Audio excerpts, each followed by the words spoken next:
matinale info sur Europe 1. Raphaël Duchemin. Et à 8h, c'est le journal d'Hélène Zélani. Bonjour Hélène. Bonjour Raphaël, bonjour à tous. Un collaborateur d'Emmanuel Macron dans la tourmente. Il a été filmé en train de frapper un manifestant le 1er mai. Après une mise à pied, il est de retour à l'Elysée. À la une également, Hélène. La nouvelle limitation de vitesse à 80 km/h à la demande de 57 députés. Le Conseil d'État dira aujourd'hui s'il suspend le décret. Une fausse victime des attentats du 13 novembre va s'expliquer devant la justice aujourd'hui. Et puis 21 lacets mythiques au menu de la 12e étape du Tour de France, la fameuse montée de l'Alpe d'Huez. Dès le lendemain du 1er mai, la vidéo avait circulé. Un manifestant violemment frappé par un homme portant un casque de policier à Paris, sauf que ce n'était pas du tout un policier. Le journal Le Monde révèle que l'homme s'appelle Alexandre Benalla et que c'est un collaborateur d'Emmanuel Macron. D'abord, il tire une femme par le cou et la traîne sur plusieurs mètres, et ensuite, il s'en prend donc à un jeune homme déjà maîtrisé par les forces de l'ordre. Il le frappe, le plaque au sol. Regardez bien sa tête. Regardez bien sa tête, il l'a tabassé par terre. Regardez bien, il l'a tabassé par terre. Voilà, on entend la personne qui filme donc cette agression, extrait donc de cette vidéo dans laquelle on voit difficilement le visage d'Alexandre Benalla, dont on sait maintenant qu'il a été mis à pied pendant 15 jours par l'Elysée. Il y travaille toujours, mais pour des missions moins importantes, et des poursuites judiciaires ne sont pas exclues. Voilà une affaire qui pourrait bien assombrir l'horizon d'Emmanuel Macron, qui est arrivé hier soir à Périgueux, dîner avec des élus. Aujourd'hui, le président va dévoiler la nouvelle Marianne qui figurera sur nos timbres. Une visite suivie par l'envoyé spécial d'Europe 1, William Galibert. Il est venu en Dordogne pour prendre l'air. Le pays est heureux depuis dimanche soir, fier de sa 2e étoile. Voilà l'occasion pour Emmanuel Macron de découvrir ce que vaut vraiment l'effet Coupe du Monde. Minuit et demi, une petite foule attend toujours le président à la sortie de son dîner avec des élus locaux. Salutations et embrassades de rigueur. Avancez-vous des enfants. Bonjour, comment ça va? Bien. Et toi, t'as quel âge? Ça va? Mais voilà, il y a l'affaire. Ce collaborateur, ce proche du chef de l'État accusé de violence, on l'interroge, réplique sèche.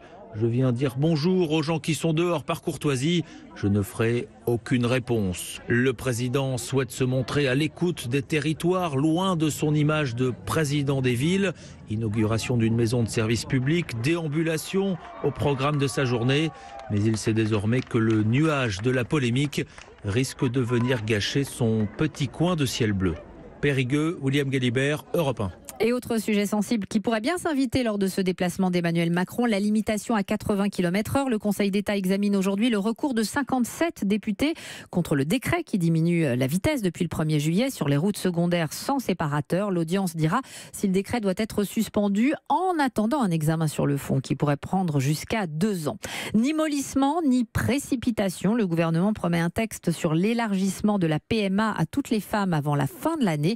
Pas question d'isoler le sujet des autres sujets bioéthiques, comme le souhaitait notamment le député de La République En Marche, Guillaume Chiche, qui compte déposer une proposition de loi aujourd'hui. Et de ce sujet comme des autres que vous venez d'évoquer d'ailleurs, Hélène, nous allons en reparler dans 10 minutes maintenant sur Europe 1. Je recevrai le patron des Républicains, Laurent Wauquiez. Rendez-vous à 8h15. Il est 8h04. Une fausse victime des attentats du 13 novembre est jugée aujourd'hui, Hélène. Oui, elle avait posé avec une couronne de fleurs sur la tête et un tatouage sur son bras représentant la devise de Paris, Fluctuat nec mergitur. Pourtant, cette femme de 32 ans, prénommée Alexandra, n'a jamais été blessée à la terrasse du Carillon. Ce soir-là, elle comparait pour escroquerie et faux témoignage.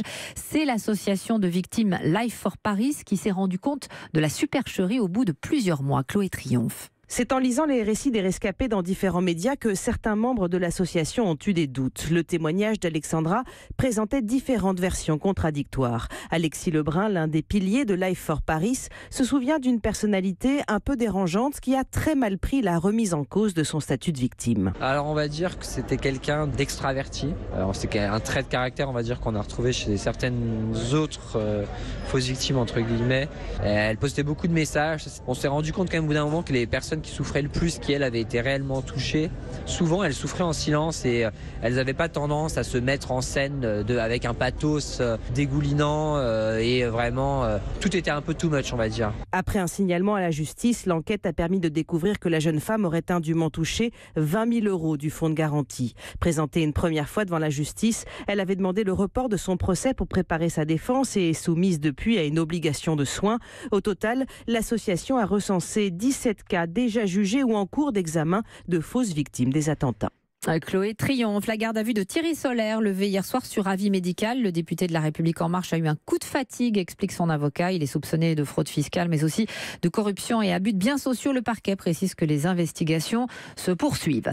C'est toujours la même galère à cette époque de l'année pour les étudiants. Trouver un logement à Strasbourg, la chasse aux studios est d'autant plus compliquée que beaucoup d'appartements sont loués aux touristes en Airbnb. Arthur Elmbaché. Elle est découragée complètement. Amina sort du Crous qui gère les résidences universitaires. Elle a 17 ans, elle vient de Chamonix.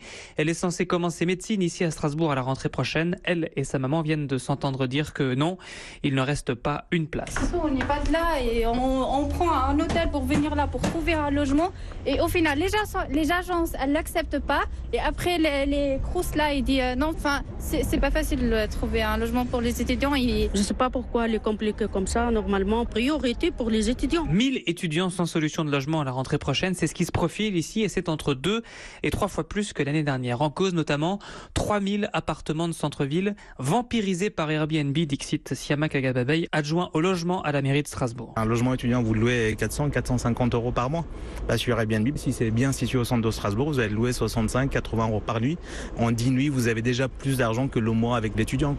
Mais la tendance des grandes villes dans le monde, que ce soit San Francisco, que ce soit Amsterdam récemment, Paris également, c'est d'aller vers plus de sévérité. Et il faut que légalement on puisse mettre des bâtons dans les roues des gens qui louent. En 8 ans, le nombre d'étudiants ici a grimpé de presque 20%. Strasbourg, Arthur Elmbaché, Europe 1. Et puis galère encore, on vous en parlait à 7h30. Plus de 100 000 élèves de terminale ne savent toujours pas ce qu'ils feront à la rentrée, 1 sur 8. Soit ils sont encore sur liste d'attente sur Parcoursup, soit ils n'ont eu que des réponses négatives. Le ministère de l'Enseignement supérieur promet que tous auront une place. Appel à la grève à la SNCF aujourd'hui, mais le trafic ne sera pas perturbé. C'est la première journée de grève nationale organisée par la CGT toute seule depuis la fin du mouvement unitaire en juin. Et puis Donald Trump à nouveau sous le feu des critiques, cette fois pour avoir qualifié le Monténégro de tout petit pays dont les habitants sont très agressifs. Le président américain a même laissé entendre que cette agressivité pourrait déclencher la 3e guerre mondiale si les autres membres de l'OTAN devaient venir prendre sa défense. 8h07, Hélène, il y reste. Didier Deschamps va continuer à entraîner les Bleus. Oui, le sélectionneur l'a dit hier soir dans le 20h de TF1. Il va falloir encore me supporter 2 ans.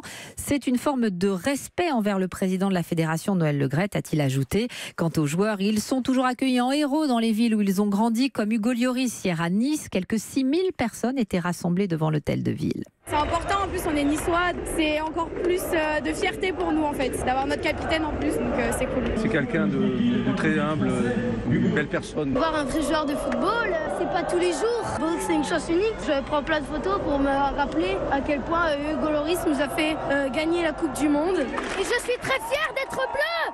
Voilà, fierté au micro de Frédéric Michel. Sur la route du Tour de France aussi, il y aura foule ce jeudi. 12e étape de 175 km entre Bourg-Saint-Maurice et l'Alpe d'Huez. L'une des plus dures, si ce n'est la plus dure cette année, avec 3 cols classés hors catégorie, dont la fameuse arrivée au sommet de l'Alpe d'Huez, tant espérée par les spectateurs. Émilie Bonneau. Cela fait 3 ans qu'ils l'attendent, cette arrivée au sommet de l'Alpe d'Huez. Si vous avez oublié ce que c'est, ça donne ça. Là, nous sommes dans le 7e virage sur les 21 de la montée, celui des Hollandais, car leurs coureurs ont souvent brillé ici. Alors à chaque fois, ils viennent très nombreux, s'installent pendant des jours avant de célébrer leur héros et communier avec les autres fans de cyclisme. Il y a des tas de gens qui sont pour des tas de coureurs différents, mais c'est tout ce mélange en fait de flamands, de français, d'australiens, de toutes les nationalités en fait cohabitent dans une ambiance de fête. Forcément, ce couloir de spectateurs est inoubliable pour tous les coureurs qui un jour ont grimpé l'Alpe d'Huez, encore plus pour ceux qui ont levé les bras à l'arrivée, comme Pierre Roland en 2011. L'Alpe d'Huez c'est connu dans le monde entier. Quand on demande une montée de référence, on parle de l'Alpe d'Huez et c'est juste la légende. Et voilà, je sais que je remporterai jamais le Tour, mais remporter l'Alpe d'Huez c'est quelque chose déjà. Et un autre Français rêve de s'imposer cet après-midi à l'Alpe d'Huez. Romain Bardet, peu inspiré hier, mais qui devra se méfier de Chris Froome en quête d'un succès plein de symboles après son début de Tour chahuté. À Bourg-Saint-Maurice, Émilie Bonneau, Europe 1. Départ à midi 10, arrivé vers 18h. Hier, victoire du Gallois Geraint Thomas dans la 11e étape. Il s'empare du maillot jaune et ne manquez pas ce soir le club Tour d'Europe 1 de 20 à 21h. Il s'installe dans l'hôtel de l'équipe Fortunéo, celle de Warren Barguil. 8h10, c'était le journal d'Hélène Zélani sur Europe 1.